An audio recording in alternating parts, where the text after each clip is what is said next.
friends far and wide across the expanse there. My name is MissClick, and today we are here with a very exciting discussion video. So welcome in, everybody. Have a seat. Today's video is actually made possible by Nintendo America themselves. If you hadn't seen the news already, a couple friends of mine, Player Essence and Rogers Base, as well as myself, got to sit down with some of the team from Nintendo and get a demo of the Chapter 2 section of Hyrule Warriors Age of Calamity. Thank you, Nintendo, for the opportunity. Y'all know I love you so much, and I am honored that I get to see my Zelda babies in action, and I'm very happy to talk to you guys about today. So let me just go over my thoughts with you guys about the demo that I did see, and a couple things as someone who has put kind of a lot of hours in the first Hyrule Warriors. Allow me to share my opinion on what I've thought so far from what I've seen.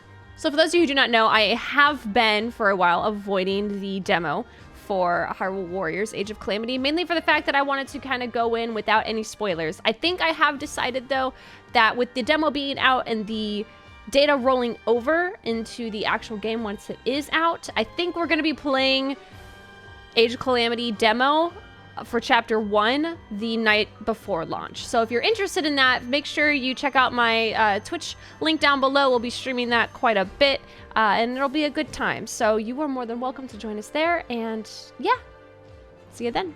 So we're going to kind of dive into what I saw that I can talk about and what I cannot talk about.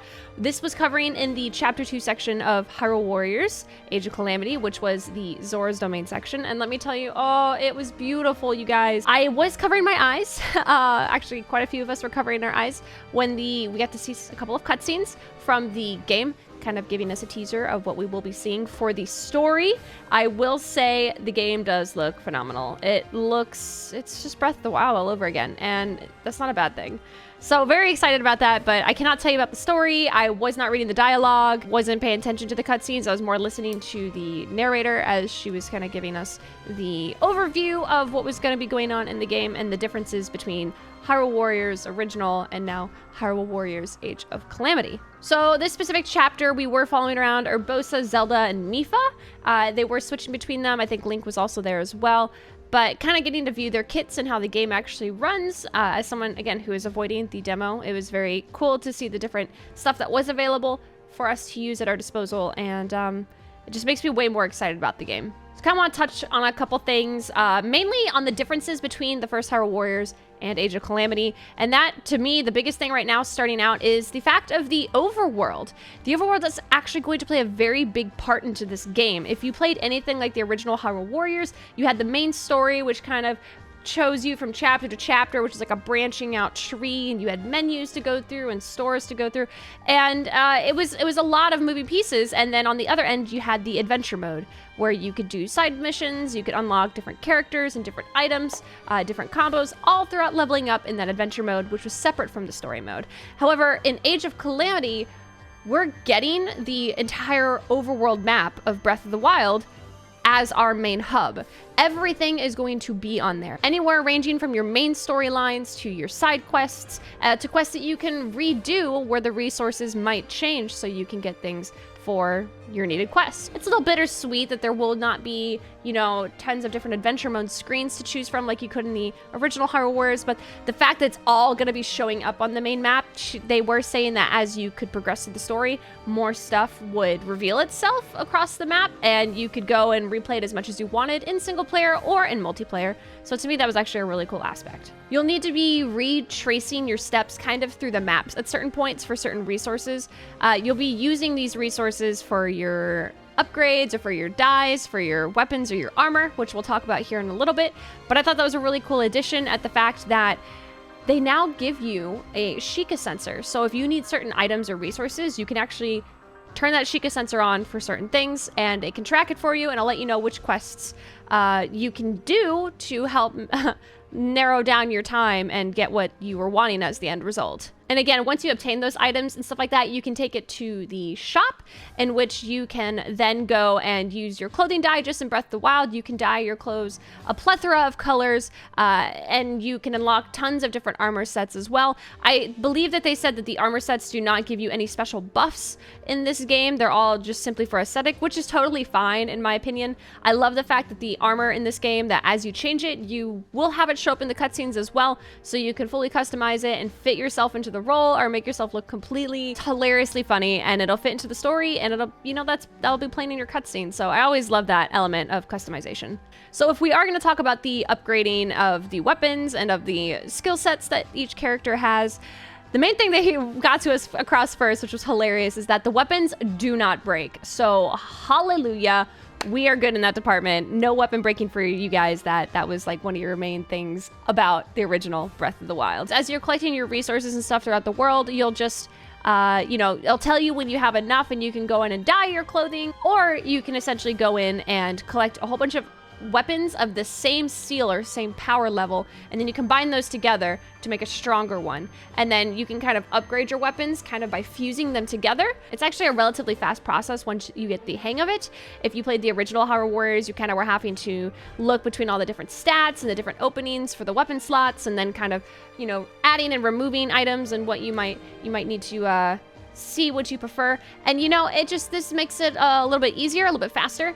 They're also, for your characters as well, there will be the training yard or the training grounds where you can use rupees to train up the heroes that you don't exactly play that often.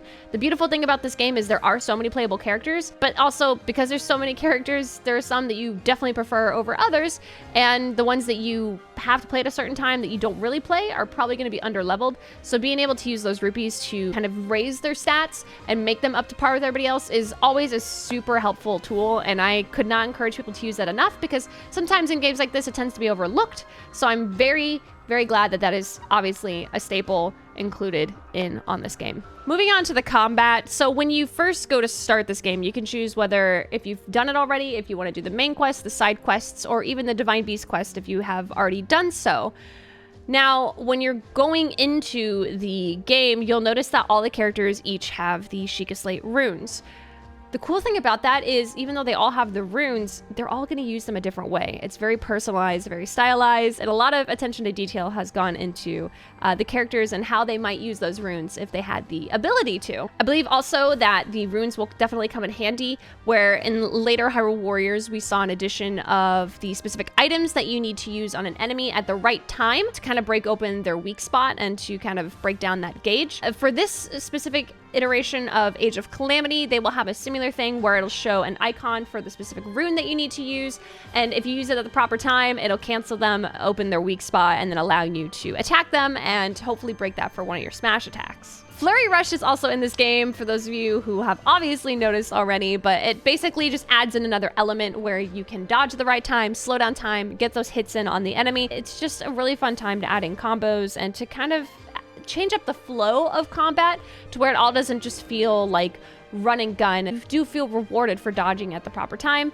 and kind of take advantage of that against your enemies. Moving on to co-op combat, it has been confirmed that the co-op mode will be available for both the main quest and the side quests. Divine Beast quests, however, will only be relying on the single player combat, obviously, as it's only one champion per Divine Beast, so it makes sense lore-wise, and also you wouldn't have to like fight over who's doing what, so it probably just makes the most sense. Co-op mode, though, is honestly just a blast to play with your friends who are nearby, or if a mission is proving to be too challenging, sometimes it's easier to split the load and to kind of, you know, share it with a friend and make good memories. I believe a couple other things they touched on were the amiibo support, so you'll be able to scan up to 5 amiibos per day. The actual Breath of the Wild branded amiibos will give you basically like the best tier, like the tier 1 stuff, and it'll give you those higher graded weapons, things that are going to be containing better seals for upgrades and fusing your items. So those are going to be the ones you probably would want to prioritize over everything else. If you have just a general Legend of Zelda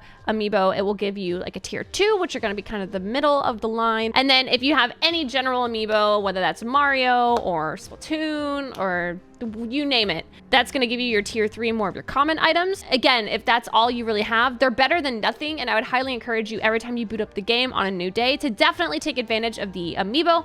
aspect because of the fact that it will give you chances to get resources and to get your upgrades done a lot quicker and makes life so much easier.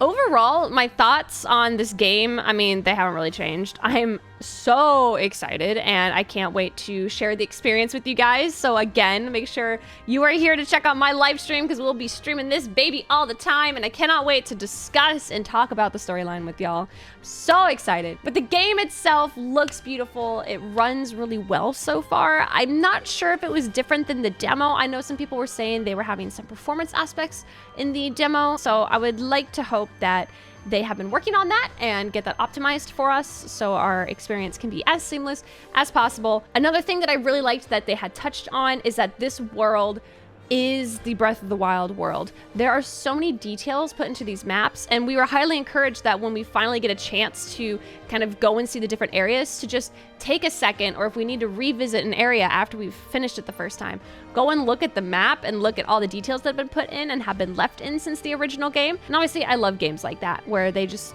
keep the attention to detail in there, and it's little minor things that you can really miss if you're just being busy.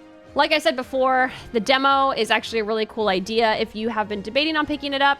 It's not too much of a loss in the sense that you won't have to replay it. You can just transfer your save data over. So again, I'm definitely going to be checking that out. I'm still giving myself a little time. I like the suspense. I like waiting a little bit, torturing myself. It's all good. But you know, we will be trying it leading up to the day before, so that way on the actual launch, it'll be like a really nice just continuation, and hopefully I'll be able to like level up a little before then, so I'm not completely starting from scratch. Again, I would like to thank Nintendo so much for even the opportunity to get a hands-on and discussion time with the staff and people who have been behind the scenes working on Hyrule Warriors Age of Calamity. So thank you, Nintendo. I love you so much. And again, shout out to my boys, Roger and OJ.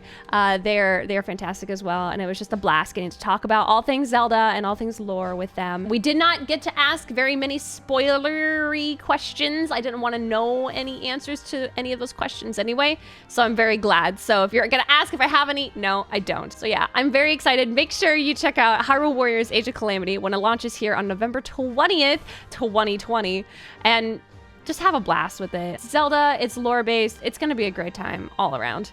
I'm out for now, but thank you so much for listening to me talk about my thoughts and opinions on all things Age of Calamity as it comes out here for launch. Love you guys. We'll see you in the next one. Stay awesome, stay beautiful, and stay savage, my friends. Until Friday.